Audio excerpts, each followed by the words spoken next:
मैं डॉक्टर सोमाभाई पटेल, हिंदी विभागाध्यक्ष, नीमा girls arts college गुजारिया से आप सबका अभिवादन करता हूँ। दोस्तों,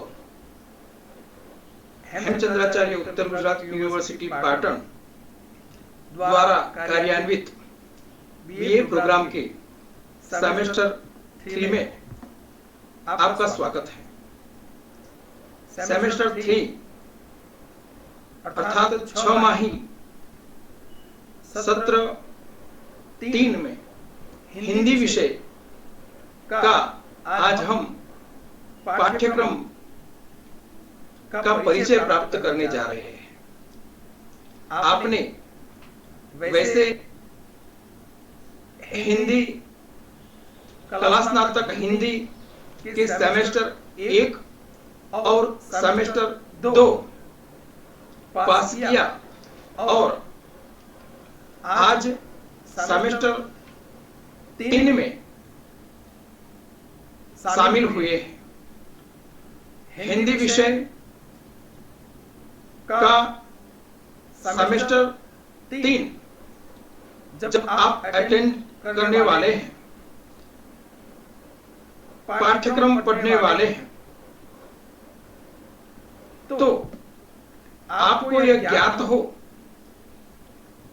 कि इस सत्र में आपका पाठ्यक्रम विशिष्ट उद्देश्य से निर्मित किया हुआ है।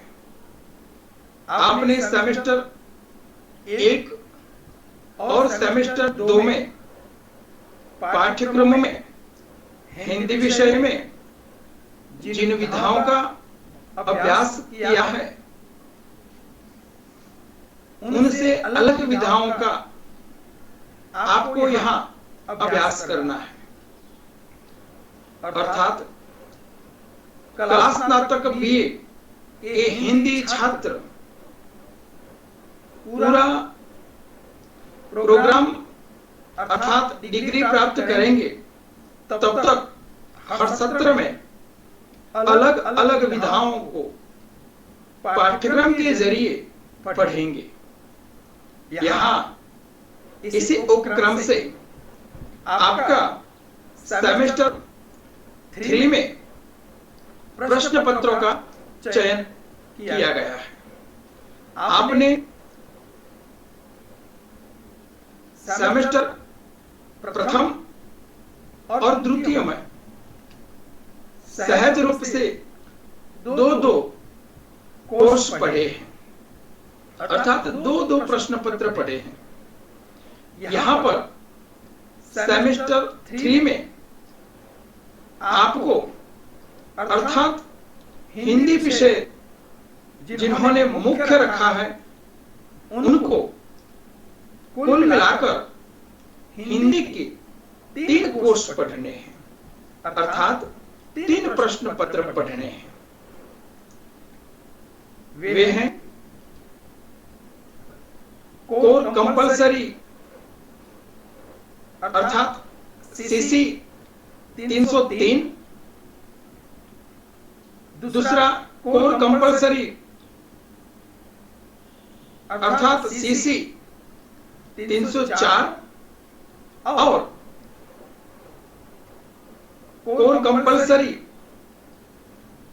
सीसी 305। मुख्य विषय हिंदी जिनका है, उन्हें कुल मिलाकर 3 प्रश्न पत्र का पाठ्यक्रम निर्धारित है। जबकि इस सेमेस्टर में जिनका मुख्य विषय हिंदी नहीं है, वे लोग कोर इलेक्टिव के 2 प्रश्न पत्र पढ़ने वाले हैं। वे प्रश्न पत्र हैं कोर इलेक्टिव 303 और कोर इलेक्टिव 304। आप जानते हैं कि कोर इलेक्टिव वालों को मुख्य से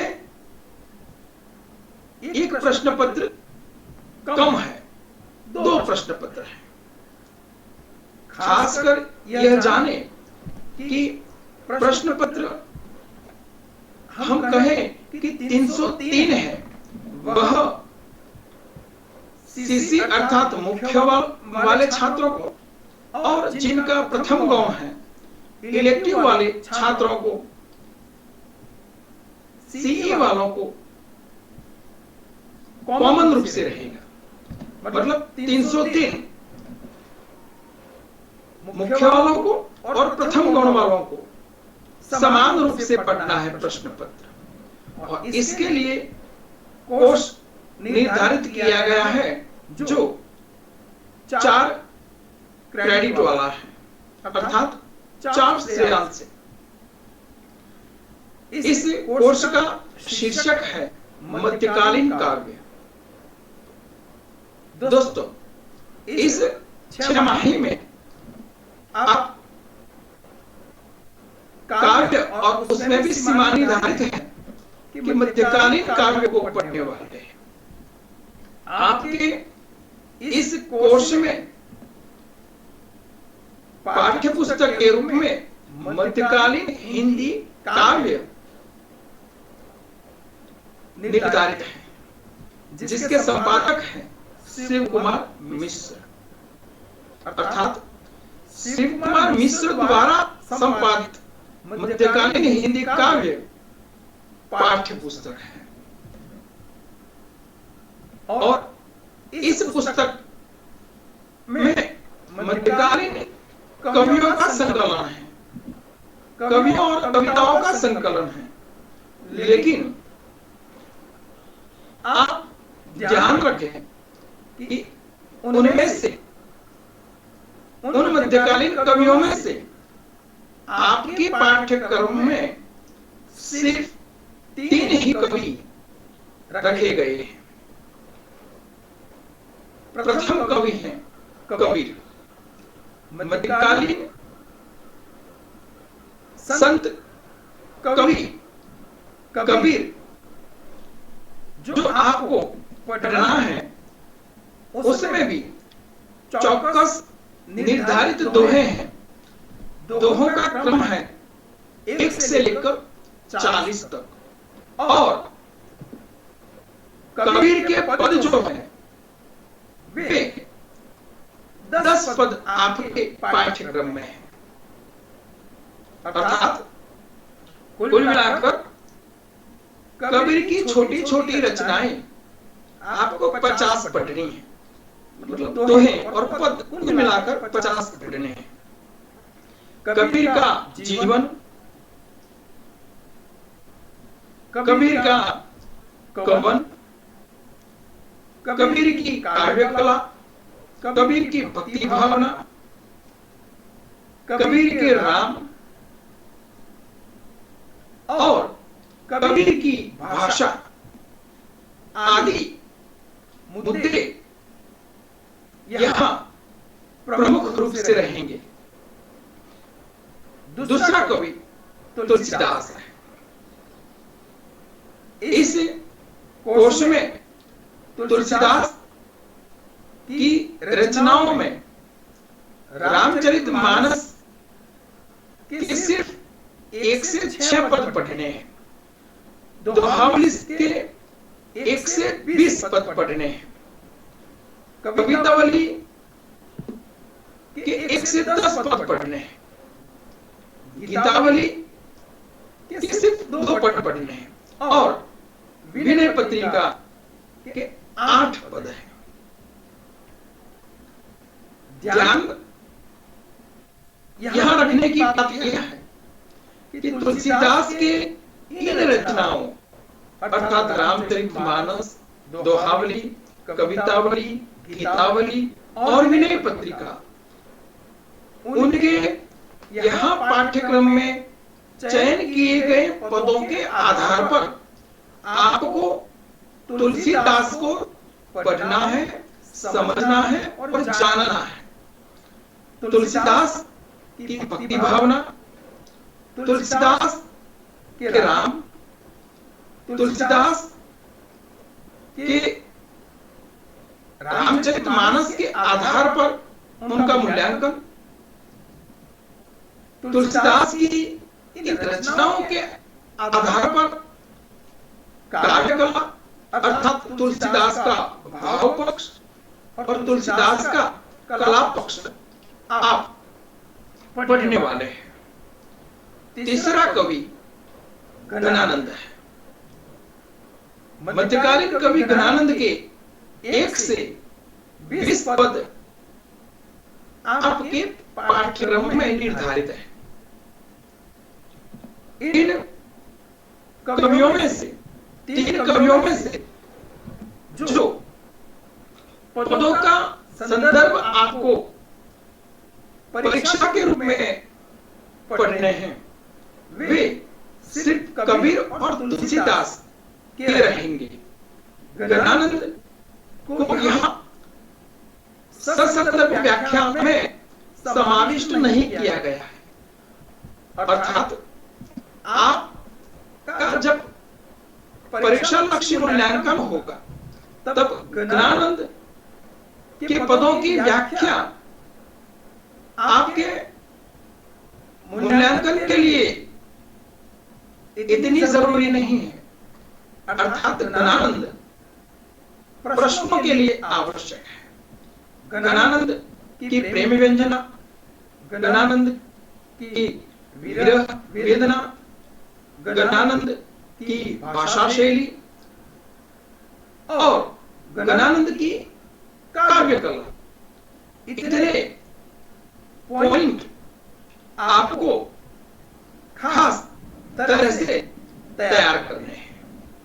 कुल मिलाकर मध्यकालीन काव्य में 3 कवियों के इतने पद सीमा में बांध लिए गए हैं और इस प्रकार का यह पाठ्यक्रम है। दोस्तों, हमने यह पाठ्यक्रम आपके सामने रखा, वह मुख्य हिंदी अर्थात सीसी 303 वालों के लिए और सीसी 304 वालों के लिए कॉमन रूप से, माफ कीजिएगा, सीई 303 वालों के लिए कॉमन रूप से रहेगा। सीसी 303 का जो प्रश्न पत्र है वह कंपलसरी है, उन्हें कोई ऑप्शन नहीं मिला है, परंतु आपने यह जाना होगा कि जिन लोगों का सीई अर्थात प्रथम भाव हिंदी है, इस सत्र में उन्होंने सेमेस्टर 1 में और सेमेस्टर 2 में विकल्प के रूप में अन्य प्रश्न पत्र का उन्हें लाभ ऑप्शन मिला था। उसी प्रकार इस 6 माही में भी कोर इलेक्टिव वाले छात्रों को यह विकल्प मिला है। हम कहें कि कोर इलेक्टिव वाले छात्र मध्यकालीन काव्य पढ़ना नहीं चाहते, अर्थात भाषा और साहित्य के पाठ्यक्रम को चुनना नहीं चाहते, तो वे प्रयोजनमूलक हिंदी का एक भाग जो हिंदी पत्रकारिता है वह कोर्स पढ़ सकते हैं, विकल्प के रूप में चुन सकते हैं। हिंदी पत्रकारिता,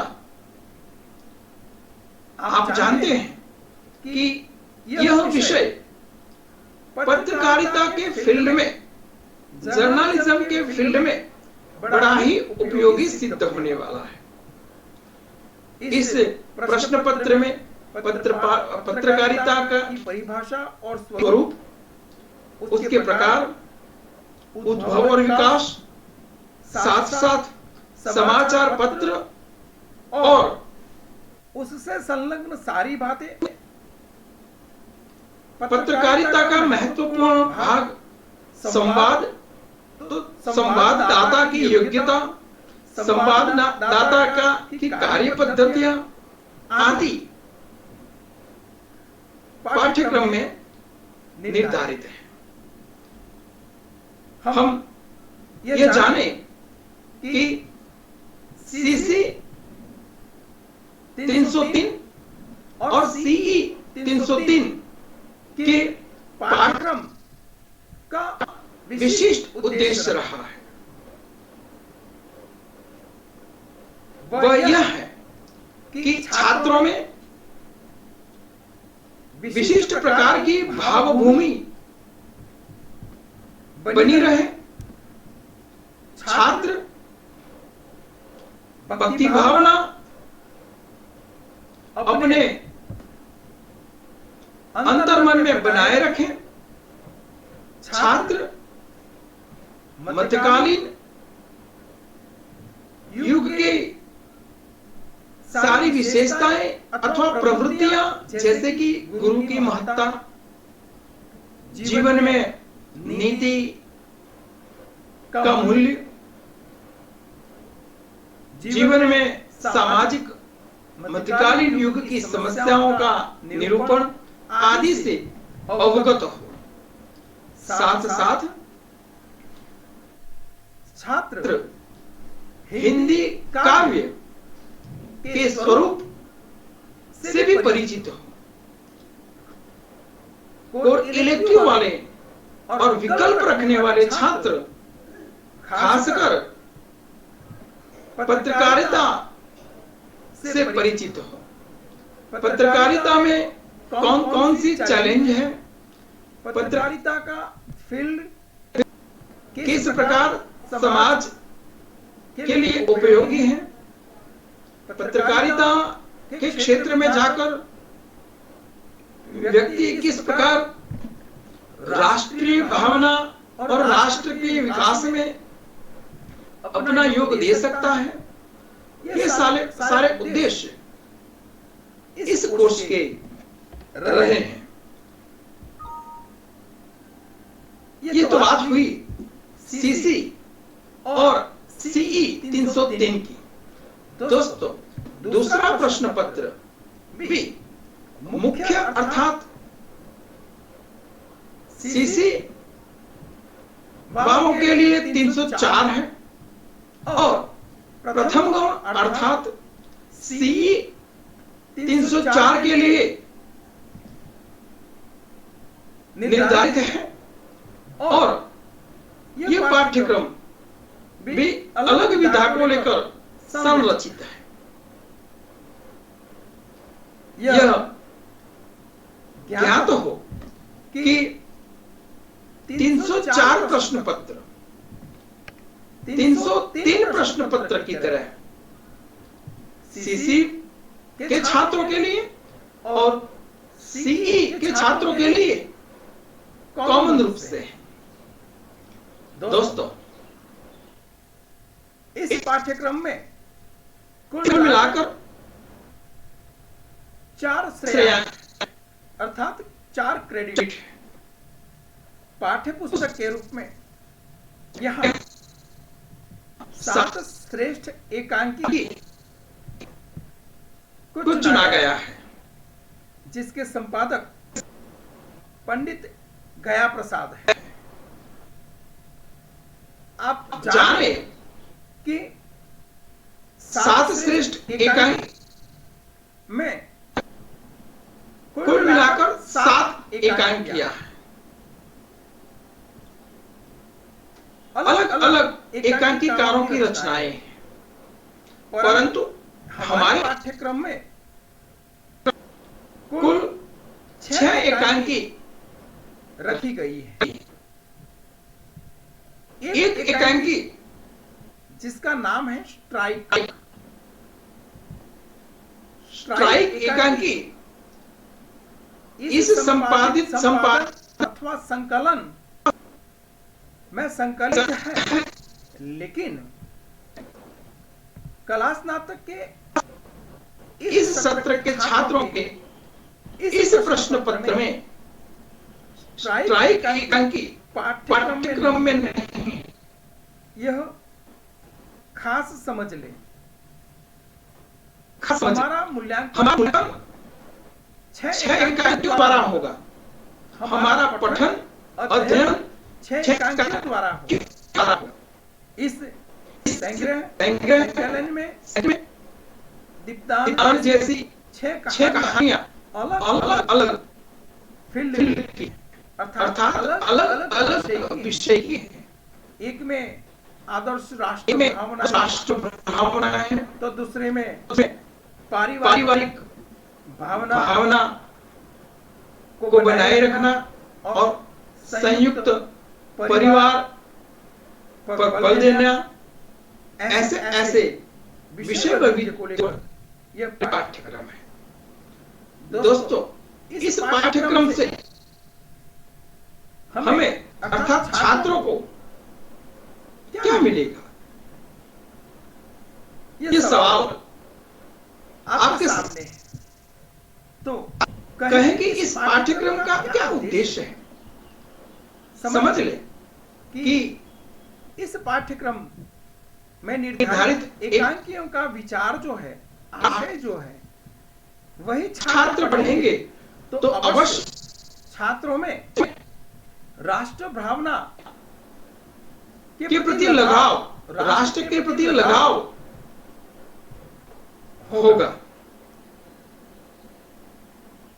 देशवासी में उत्सर्ग की भावना हो।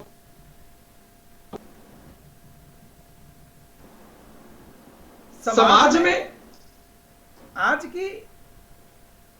का अहम सवाल विभक्त परिवार है। सुखी डाली जैसी एकांकी का उद्देश्य हमें पारिवारिक जीवन जीने के लिए एक बड़ा संदेश देता है। तो ऐसे मानवीय मूल्यों को बनाए रखना और उदात्त श्रेष्ठ सफल चरित्र का निर्माण करना इस पाठ्यक्रम का उद्देश्य रहा है। यह तो बात हुई सीसी और सीई के 304 प्रश्न पत्र की। हमने यह अच्छी तरह जान लिया कि सीसी वालों को प्रश्न पत्र 304 अवश्य कोई विकल्प के बिना है। लेकिन सीई यदि पाठ्यक्रम में भाषा साहित्य का ज्ञान प्राप्त नहीं करना है, वे छात्रों ने विकल्प के रूप में जो विषय चुना है, उनके लिए पाठ्यक्रम है प्रयोजनमूलक हिंदी। यह वैकल्पिक प्रश्न पत्र है।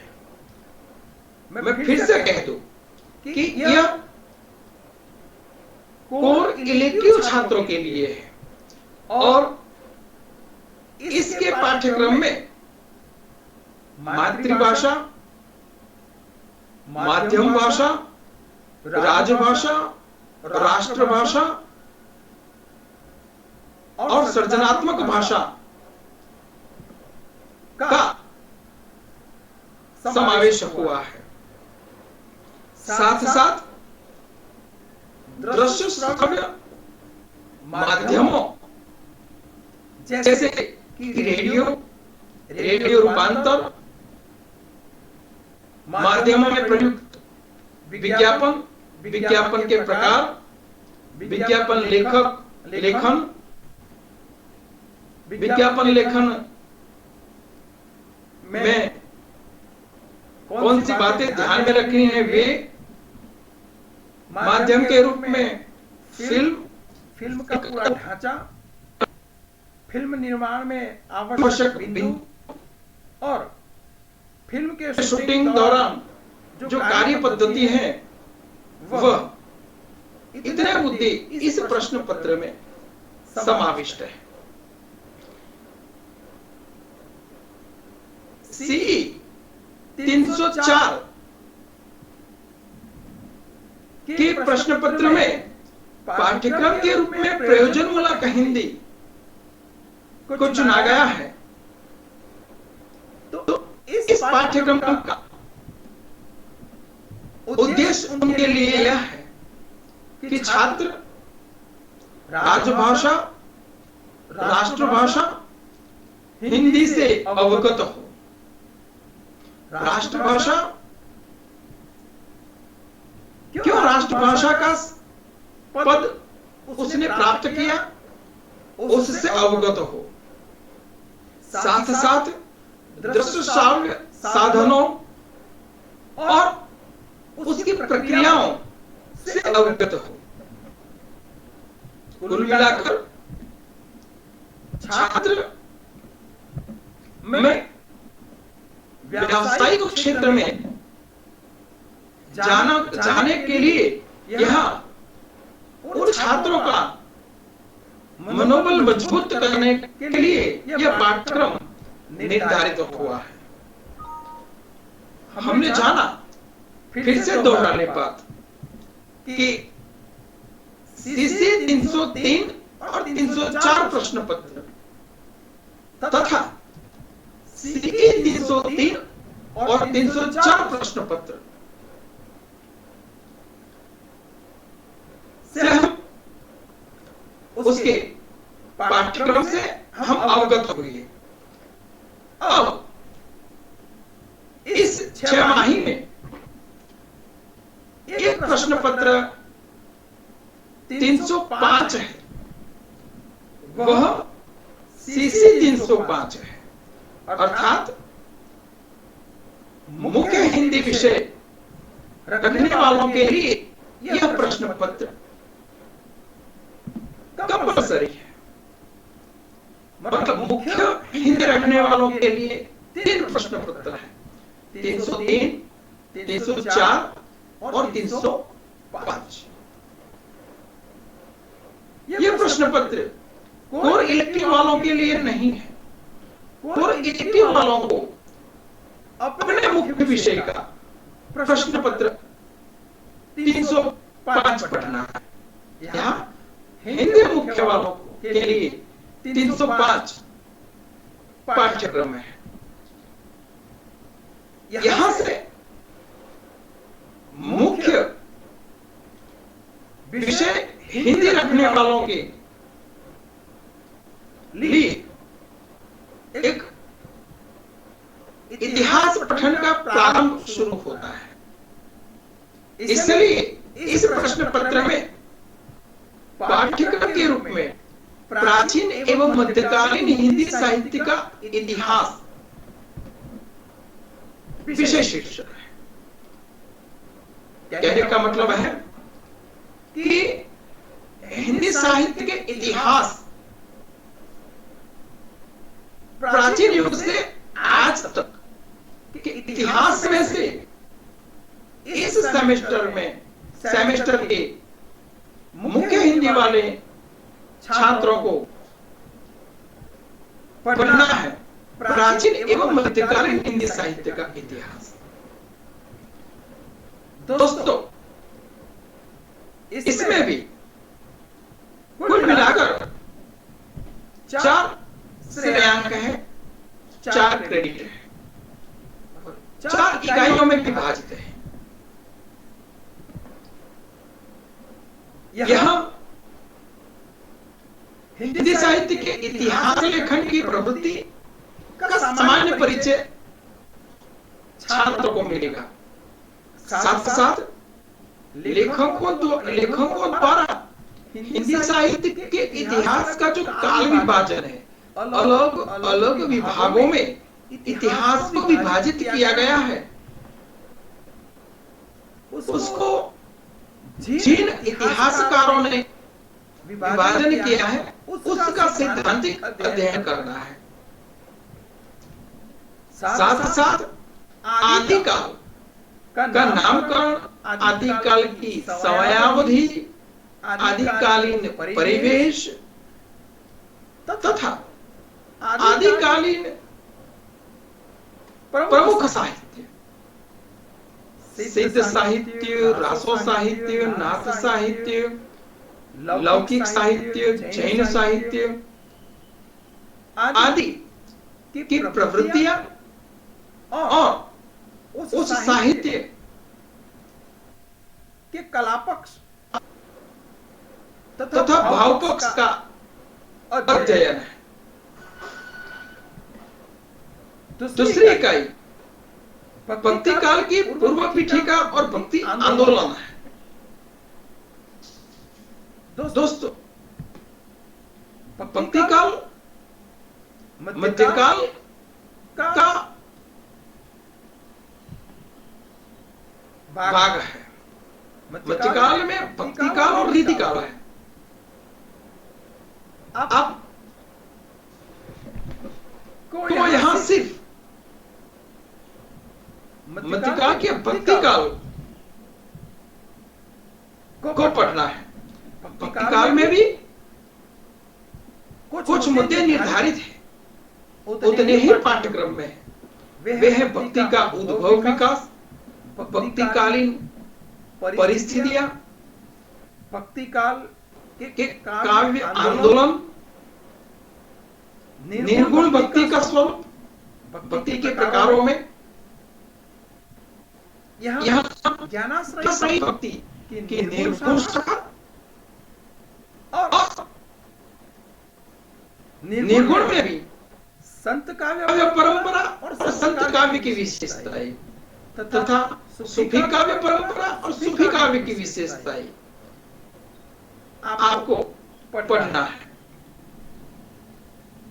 चौथी इकाई में आदिकाल और भक्ति काल के चुनिंदे साहित्यकार अमीर खुसरो, विद्यापति और कबीर से परिचित होना है और आदिकाल और भक्ति काल की चुनिंदा कृतियां पृथ्वीराज रासो, पद्मावत और डोला मारूरा दोहा से परिचित होना है। कुल मिलाकर मुख्य हिंदी के छात्रों का सीसी प्रश्न पत्र 5 प्राचीन एवं मध्यकालीन हिंदी साहित्य का इतिहास पठन है। यह इतिहास पठन का पाठ्यक्रम है। अतः दोस्तों, इस पाठ्यक्रम इतिहास के पाठ्यक्रम का उद्देश्य यह है कि छात्र हिंदी साहित्य के इतिहास की विविध विभाजनों से परिचित हो, इतिहासकारों से परिचित हो। छात्र आदिकालीन परिस्थितियां, आदिकालीन साहित्य से परिचित हो। छात्र आदिकालीन प्रवृत्तियां अर्थात विशेषताओं से अवगत हो। छात्रों को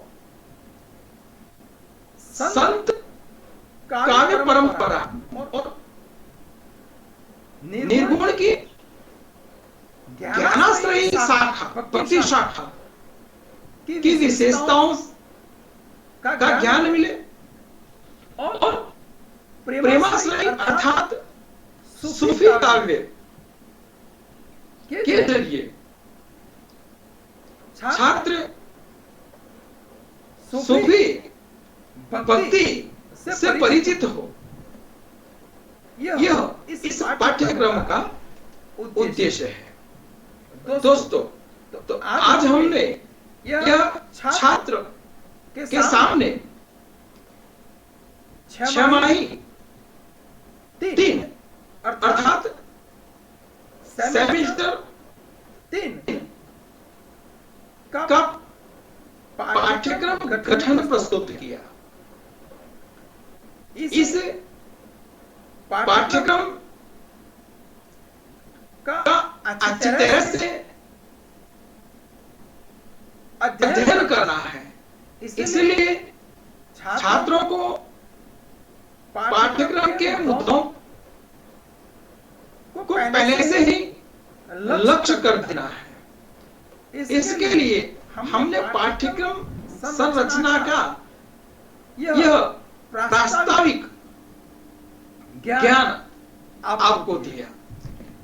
अब आगे हम इसी पाठ्यक्रम के अलग अलग पॉइंट पर बात करेंगे और इसको विशिष्ट रूप से पढ़ेंगे। सत्र भर इस पाठ्यक्रम का जो निर्धारण है उसको अच्छी तरह से समझेंगे। दोस्तों, इस पाठ्यक्रम का जो परीक्षा लक्ष्य गठन है उसका परिचय आपको बाद में दे दिया जाएगा। प्रास्ताविक इस व्याख्यान में आपके सामने पाठ्यक्रम स्पष्ट हो गया, ऐसा मेरा मानना है। अब अगली व्याख्यानमाला में हम क्रमशः पाठ्यक्रम के मुद्दों पर जाएंगे, क्रमशः तमाम प्रश्न पत्रों को पढ़ेंगे। तब तक के लिए धन्यवाद।